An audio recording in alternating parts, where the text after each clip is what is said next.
Thank you. We had a little bit of a delay this year in getting things going. We've made a few changes to the program that needed to get approved by the board of the DHCD. So I think they're good changes that we've made.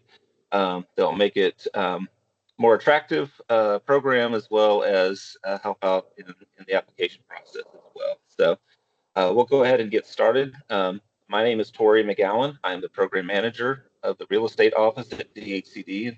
Programs include the Industrial Revitalization Fund. Also with us today is Brandon Archer. He'll be speaking soon in just a minute. He's the program administrator for the program. So Brandon, you'll go ahead and the next slide. All right, the quick agenda. We'll go through an overview of the IRF program, what it is, what it does. Talk about the eligible applicants. Even though there are a multitude of end users, it is limited to who can actually apply for the program. Then we'll go over the scoring, how that works. We did make a few changes to the scoring rubric that we will be using for the review of applications and scoring of applications this year. Then we'll actually go over the application process, how that works in our CAM system, and then open it up for questions at the end of the webinar.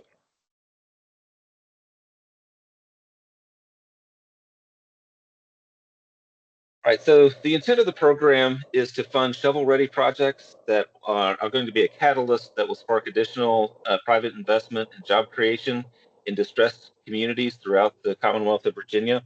We'll have a map at the end that'll show where we have made our investments over the last 14 to 15 years now at this time. As you can see, since the inception in 2012, we have assisted in over 180 projects across Virginia that have generated over $250 million in public and private investment that's resulted in the creation of more than 2,000 jobs. So a lot of properties that have been rehabilitated and the economic catalytic projects that have really been great in helping those areas that we've put the investment. Next. So a little bit more about the IRF program. Again, it's gap funding for the rehabilitation for large-scale derelict structures that are no longer suited for its original purpose. Even though the title of the program is the Industrial Revitalization Fund, it doesn't necessarily have to be a former industrial use building. We'll talk a little bit more about that later. But just to let you know, that's kind of what we are looking for. And we do this to catalyze revitalization by eliminating blight through market-driven redevelopment. So most of the projects that we've done have had a market end use that has generated that jobs and additional tax base for the locality as well as the state. And we do this by providing grants or loans of up to $1 million with a 1-to-1 match requirement. So if you request $1 million, it has to be at least another $1 million in the project for us to take a look at it. So we have funds are awarded annually. For this year, we'll have a summer 2026 application deadline. Our applications will open here in a couple of weeks, and then will be due by the end of July. And so this is very important that applicants have to be a local government entity. Even though the end user of the property may be a nonprofit or for-profit developer or end use, it does have to be a locality that makes an application on their behalf. Next. The timeline for fiscal year 27, the applications will open in our CAM system on June 1st, so here in about a week and a half. And the grant deadline, application deadline, will be on July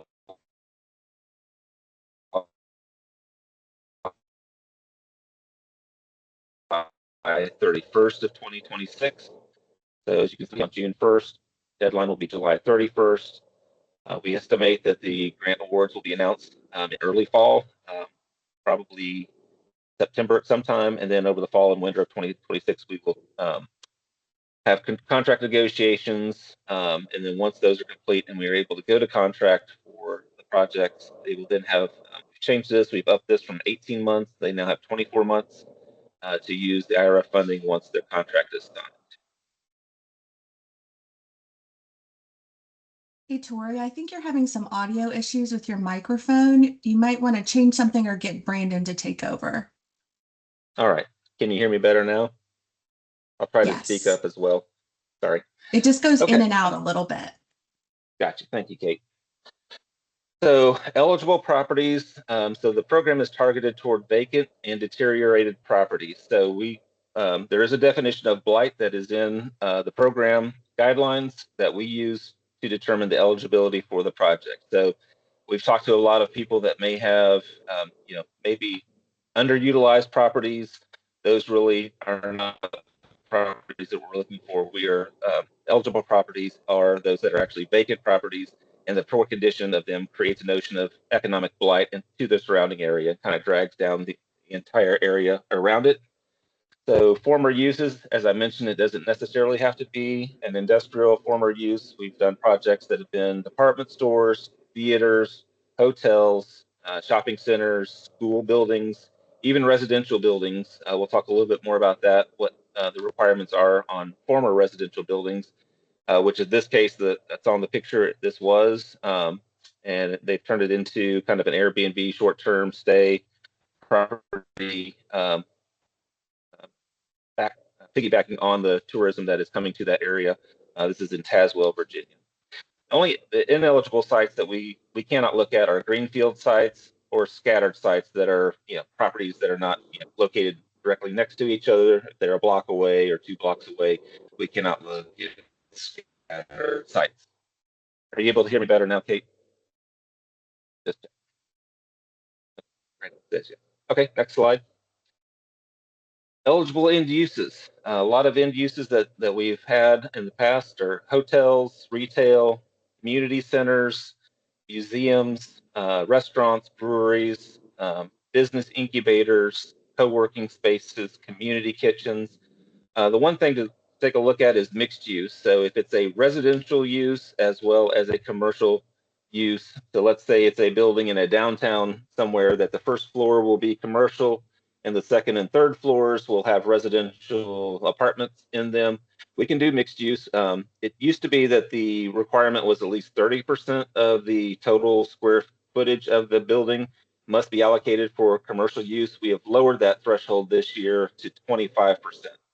So as long as you have 25% of the total square footage of the building available for commercial use, then it's an eligible end use. Next. Allowable activities. So what can you use the IRF funding for? So we can help with some of the acquisition, rehabilitation, demolition costs, or repairs. So really the hard construction costs that are part of a project. We cannot do funding for any soft costs like architectural, engineering, studies, things of that sort that can be done. So they must be physical activities. And we may not use funds solely for acquisition or demolition unless it can be demonstrated that the locality has committed other redevelopment funds to the property. So it really has to be a redevelopment plan for the property, as well as uh, you know, looking at what you're going to do with the property, the target markets, and property marketing strategy. So you really have to have things in line for us to pay strictly for either acquisition. We don't like to pay for all acquisition or demolition. It could be a part of the funding that we provide. We really like to have our funds go into the actual physical rehabilitation of the building. And in those rare cases where there's a serious imminent threat, safety threat of that building, either falling down or maybe a potential of damaging properties around it, we can take a harder look at that in those instances where it is in that kind of a dire situation that something needs to be done almost immediately just to stabilize the building. Okay, next. Eligible applicants are local governments, so they can be cities, counties, or towns, or a regional or local economic or industrial development authority may submit applications for IRF grants. So they can apply directly for funding for a property for themselves that they own or are going to own, and then lease out to a commercial end use, or on behalf of a for-profit or nonprofit entity for a privately owned property. And they can also, localities may also designate a redevelopment authority, like a regional housing redevelopment authority, to kind of administer the project for them as well. So there are two things that we can do. We can either give them funds as a grant, or what we're calling a grant to loan. So if it's going to be strictly a grant, the property has to be a publicly owned property, or the locality must have an option to or contract in place to purchase the property at the time of application, or the private property is owned by a not-for-profit tax-exempt entity that will use that property for their own purposes. So if it's we have an arts center that located in Hopewell a few years ago, that they used the funding on behalf, or they applied on behalf of that not-for-profit that is using that building for their operations and for all the activities that they are doing within that building. So it can't be for a nonprofit that is going to be just kind of renting it out as an event space or something like that as some other commercial use. It has to be for their own purpose. In the case of a grant to loan, those are the cases where the locality, it will be a private end use. So it'll be a private company or individual or developer that will be developing the property and have the end use of the property. So the locality may apply on their behalf.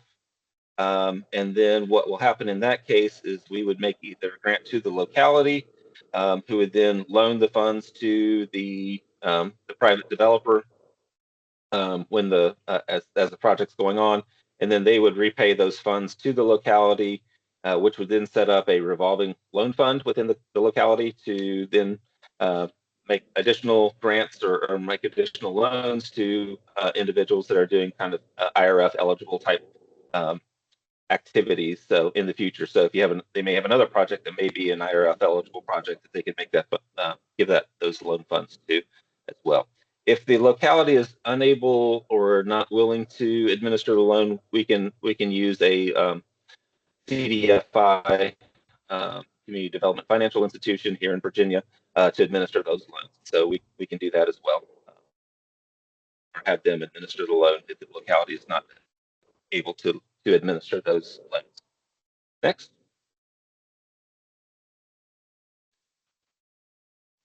So the local responsibility. So a locality is limited to one application per funding round. So the locality must identify and authorize the project that you are going to be applying for. So to do that,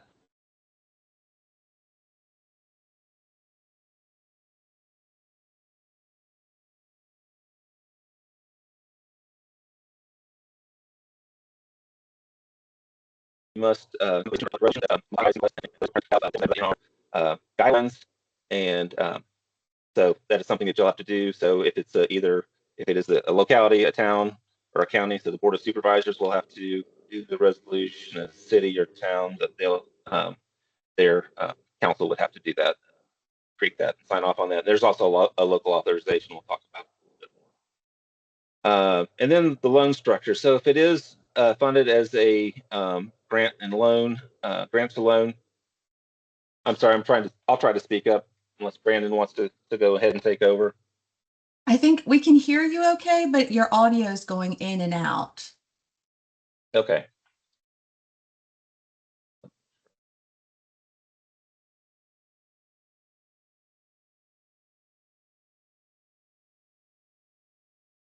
Okay.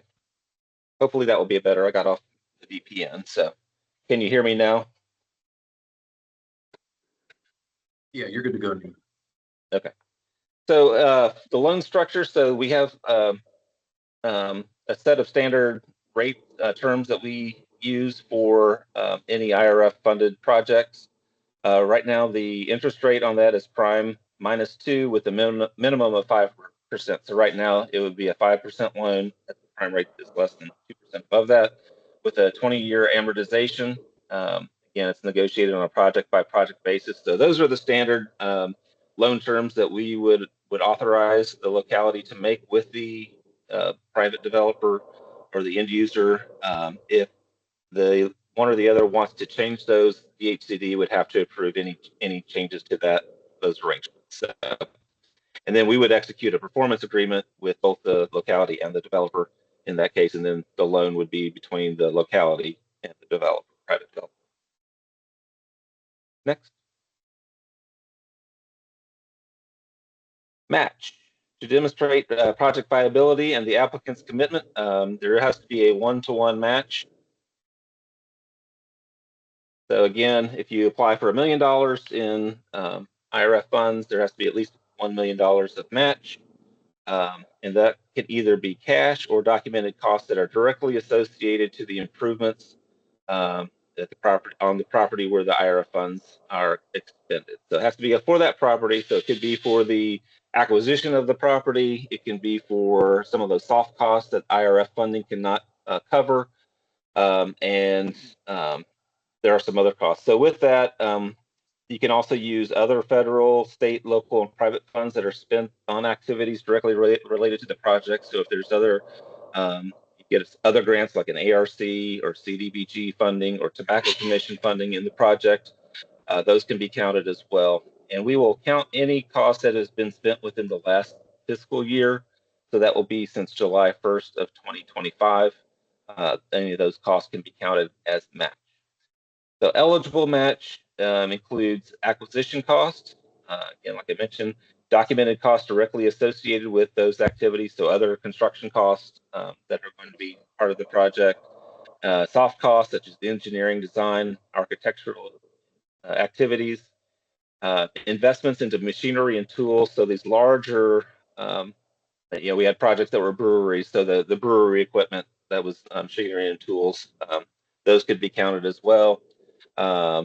Public notices, permit and dumping fees that are related to the activities. And then local match can be accepted for administrative costs. So if you're having someone to help you administer the project, up to 5% of the match funds can be counted towards the match in the project.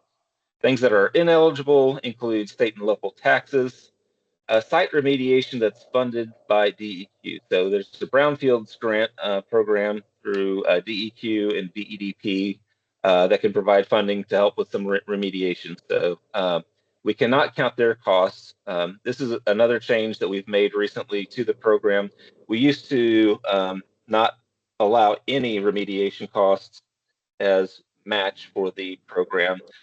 But we've changed that. So if there's remediation that had to be funded by the locality or by the developer, those can be counted as match. It's only the what was funded by the DEQ. That funding cannot be counted as match. Interest and principal payments on debt in the property cannot be counted as match, and then personal property, furniture and fixtures, things of that sort, those cannot be counted either. So, next.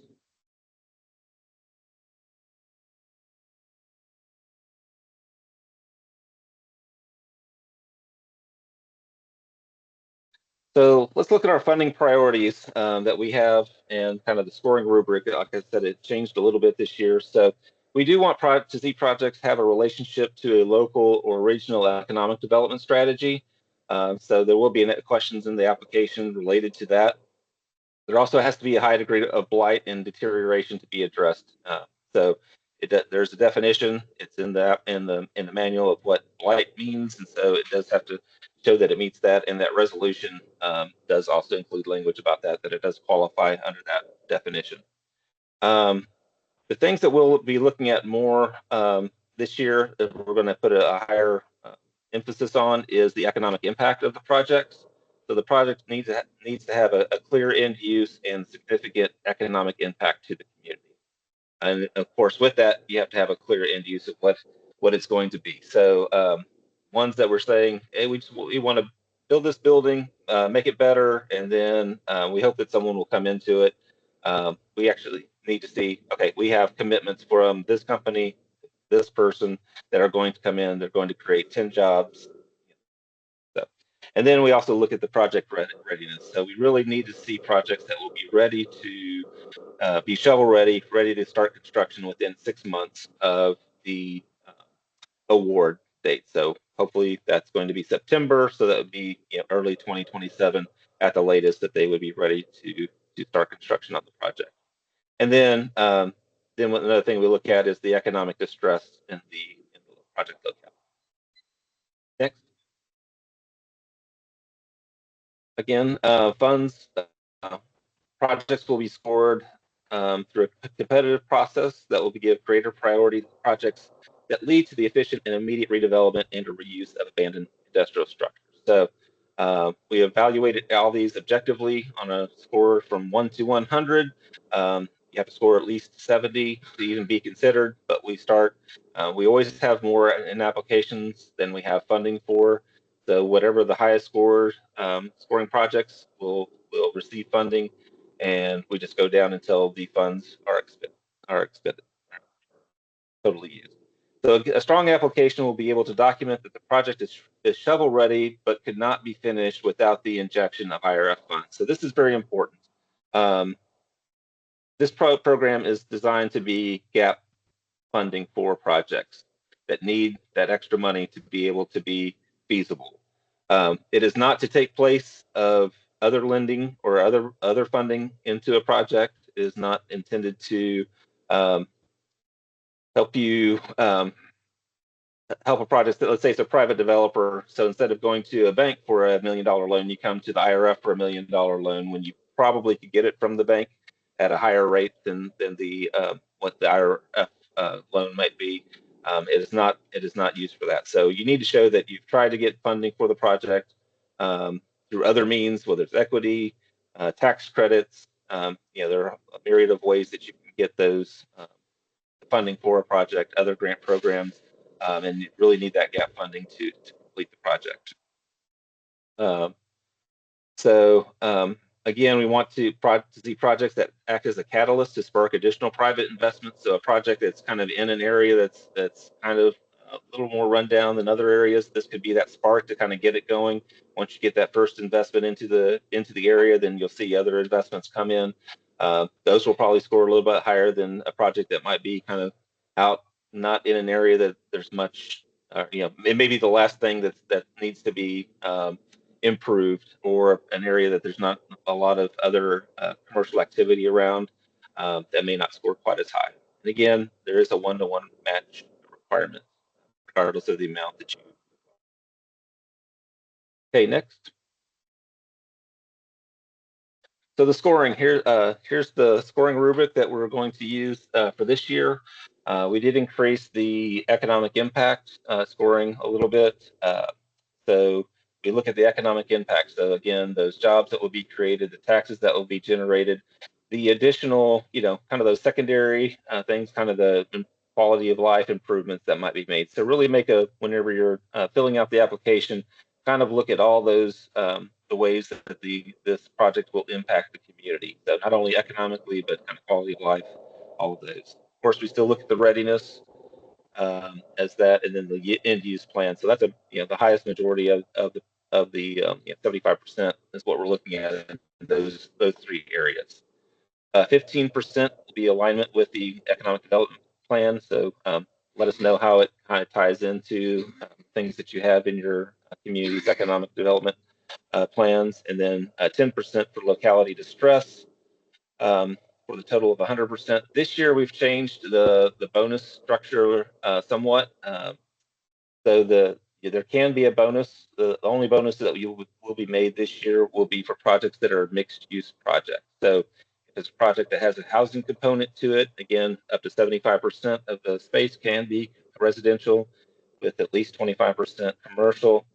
That will give you a 5% bonus to give you a few extra points for those mixed use projects. It's one of the areas of priority areas for the new administration. So we've kind of gotten aligned a little bit more in that to have encourage housing and upper story housing. We're seeing a lot more of that happen around the state. Next. So Brandon, I apologize. I did the first part. You wanted to do the application portion. Sure. So in terms of actually getting ready to submit an application in CAMS, what your organization is going to want to do is to use the link that we have on the screen here. And what you're going to need is your organization's federal employment identification number. When you provide that information to DHCD, they'll get you set up in CAMS, and then once you have access, you can assign user profiles and also add other people within your organization to your profile in CAMS.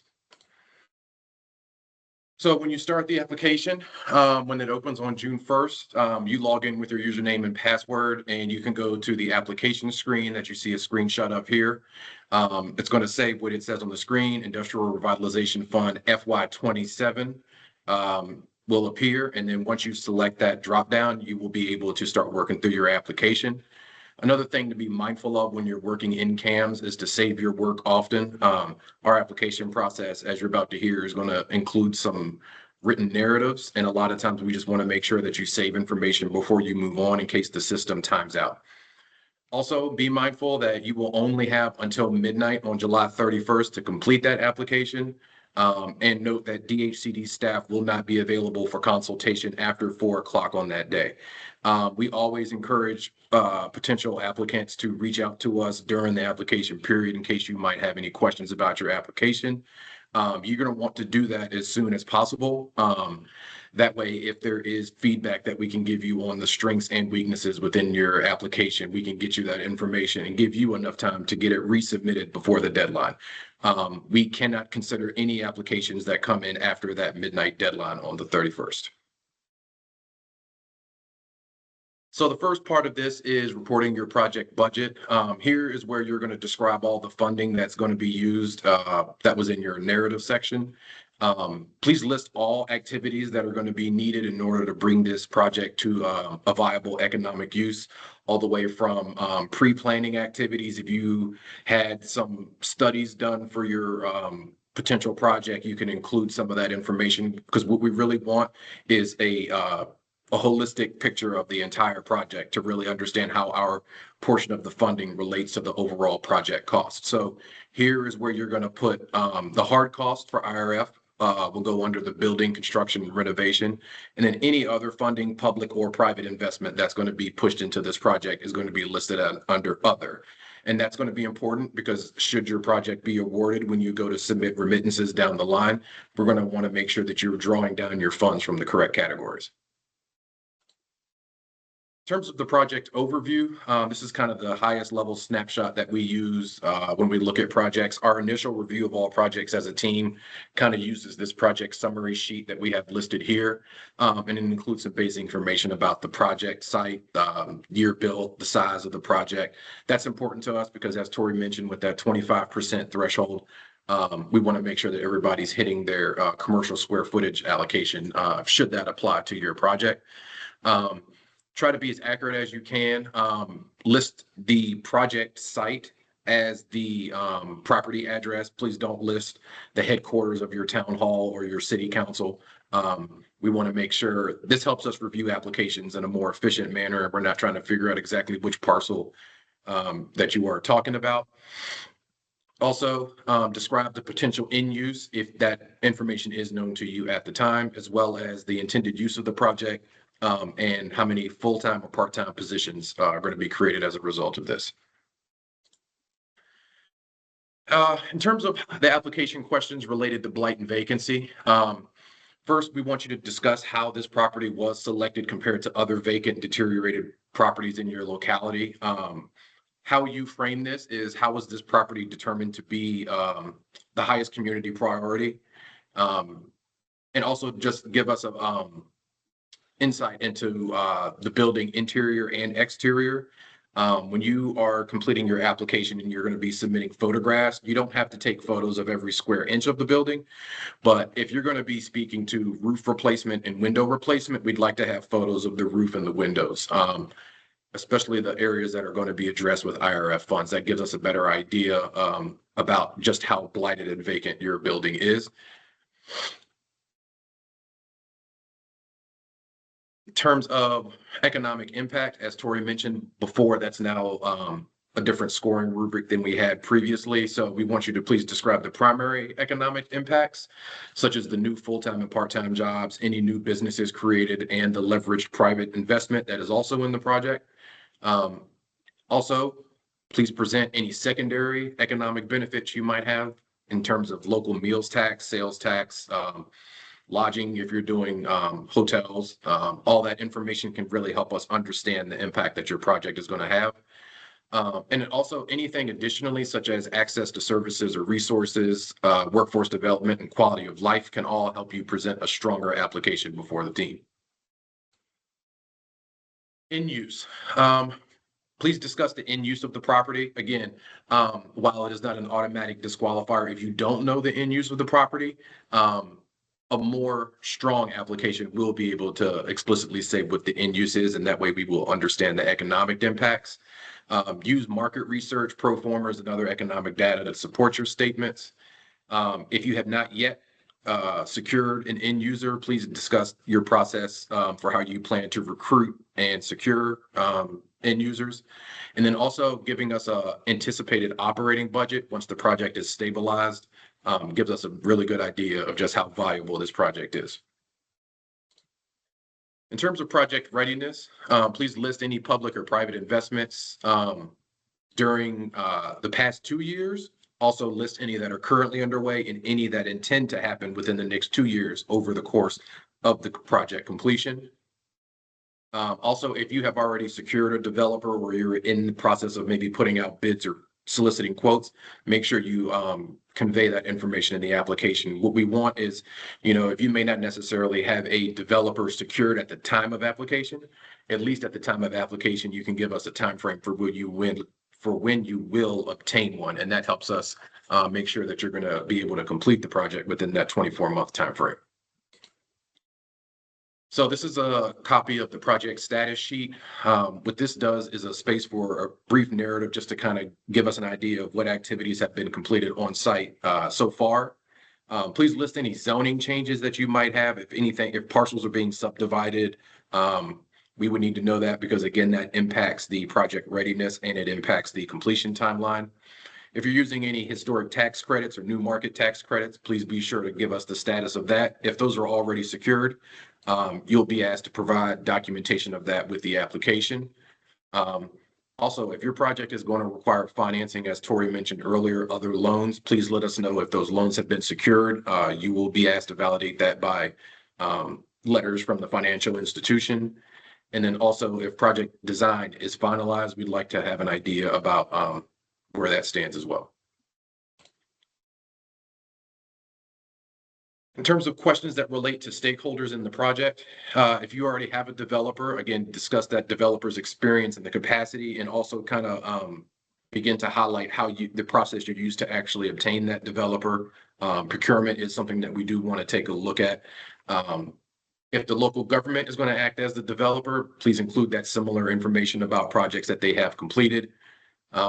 And again, if you have not identified a developer, please be sure to give us the timeline for securing one. In terms of matching funds, when you report those in your budget, anything that you report in your budget, be prepared to provide supporting documentation for those matching funds. We're going to need to validate those before projects go to contract. In terms of economic distress, if you reference Appendix D in the application, it will list all of the Virginia localities and their distress level. As you can see here, areas that are highly distressed will receive 150 application points. The above average tier will receive 100. These determinations are made internally. Also, if you feel as though you're let's say, for instance, you live in Fairfax County and your area is not distressed. However, you feel that there is a statement or a narrative that you can provide to why you might need extra consideration in terms of that. Please make sure you do that. We still understand some affluent areas can still have areas where improvement is needed. So if you want to do that, or you're providing a service that's going to help a generally marginalized community, make sure you make those statements here related to economic distress, and we will consider those on a case-by-case basis. In terms of extra credit points, as Tori mentioned earlier, we will give bonus points for mixed-use projects. Previously, we were awarding bonus points for utilizing SWAM vendors or your project being located in certain special districts. However, that has changed, and now the bonus points are for mixed-use projects. Also, with all those mixed use, again, this is a big change from last year. Make sure at least 25% of the square footage is allocated to a commercial use.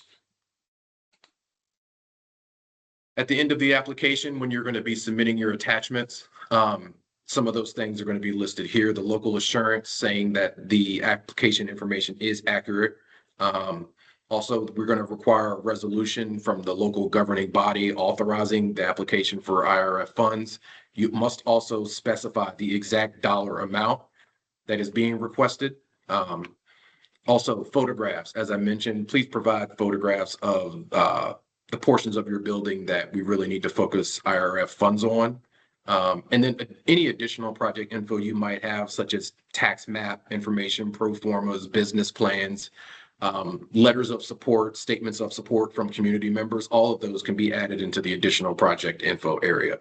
I will say there is nothing that you're going to provide in the additional info area that's going to create a red flag, but the more information you can provide will give us a better idea of the total nature of the project.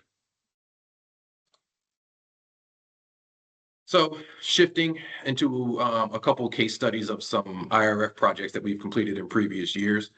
This is Whitfield's Millwall Theater. This was completed back in 2021. It is a community auditorium for live and film entertainment. The IRF award was used for demolition. They had a redevelopment plan. We have a new HVAC system, plumbing, and electrical upgrades. And as you can see here, their capital stack was really well-rounded, with some fundraising money, some other grants, and then some tax credits all weaved in. As you can see, IRF here was really only a small portion of the pie. This is Hotel Petersburg, just south of the city of Richmond. They applied on behalf of a private developer. This project was originally a 1915 building that is now a 65-room boutique hotel. It sat vacant for over 25 years, but after the renovation, we now have 60 full-time jobs that were brought to the city of Petersburg.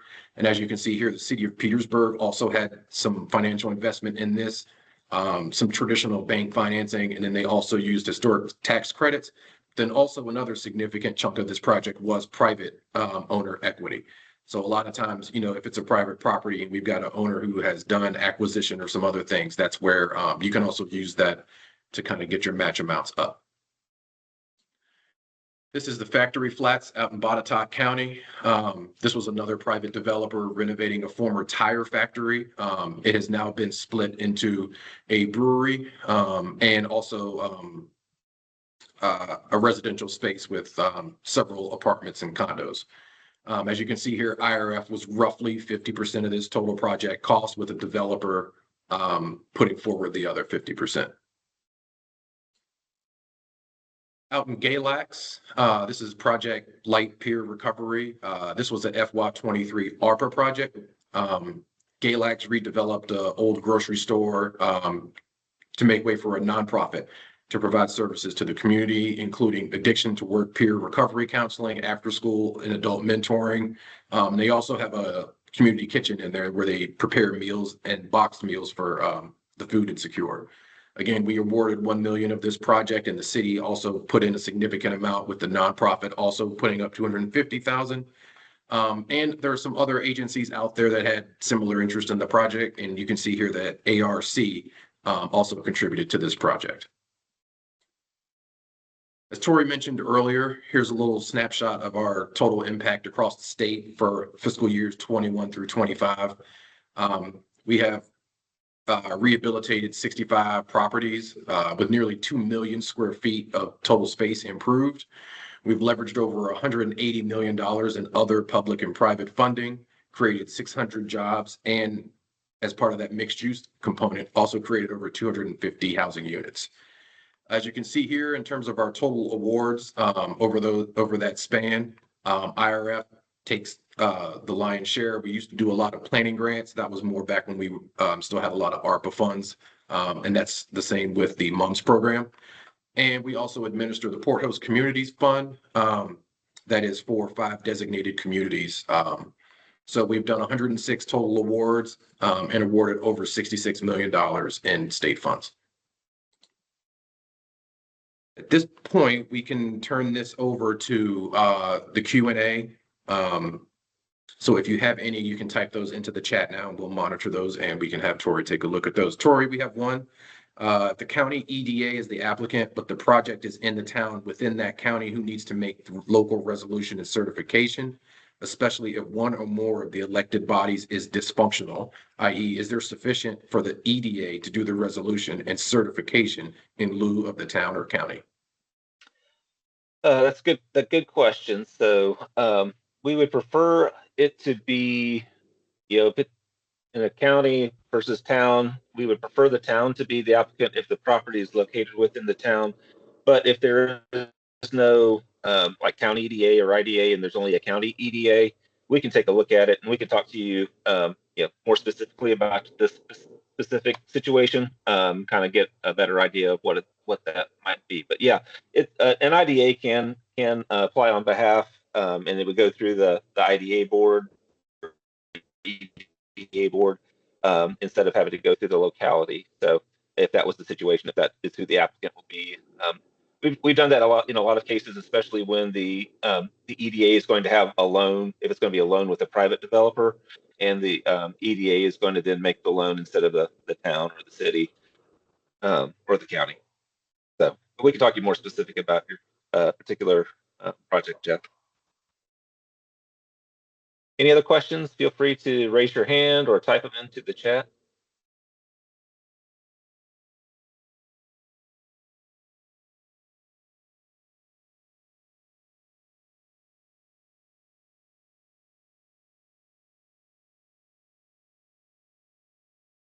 The due date will be July 31st. So they will open on June 1st and the applications will be due on July 31st. We'll send an email out to everybody who registered for the webinar, with all of the links, but we should have everything up on the website by the end of the week with the grant manual for this year, with the recording, as well as the presentation, a copy of the presentation as well. And then the applications will open in CAMS on June 1st. Someone's asking, does a higher match help scoring? It used to, but it does not necessarily for this, but there's something we will take into consideration. If you have all of those funding sources identified and committed, then that would certainly lead to a higher scoring in the readiness area.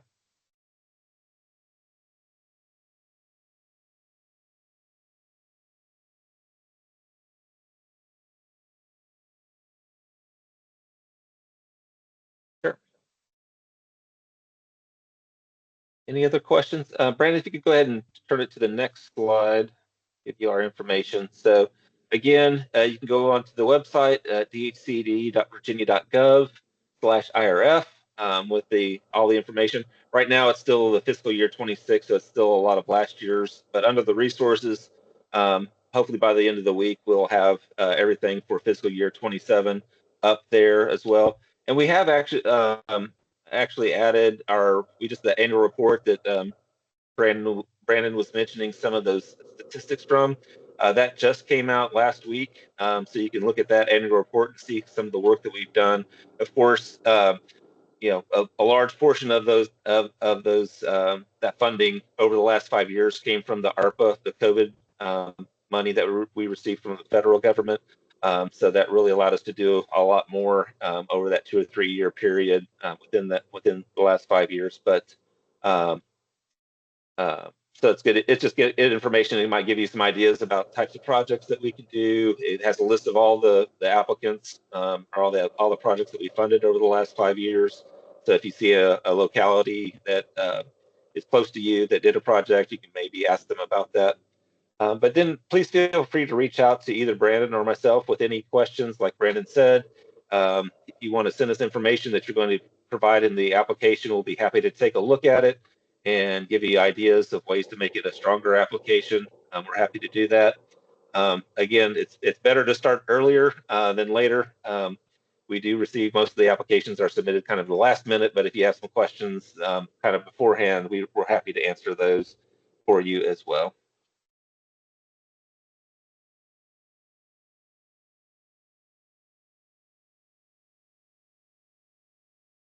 Question is the total available funding for fiscal year 27? Well, that's a good question.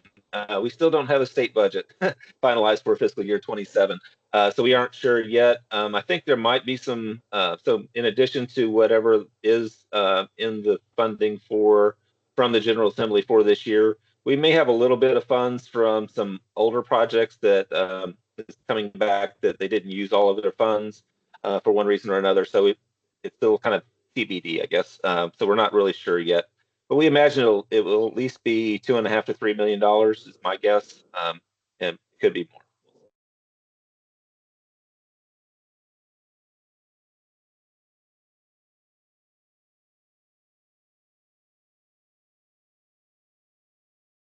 All right.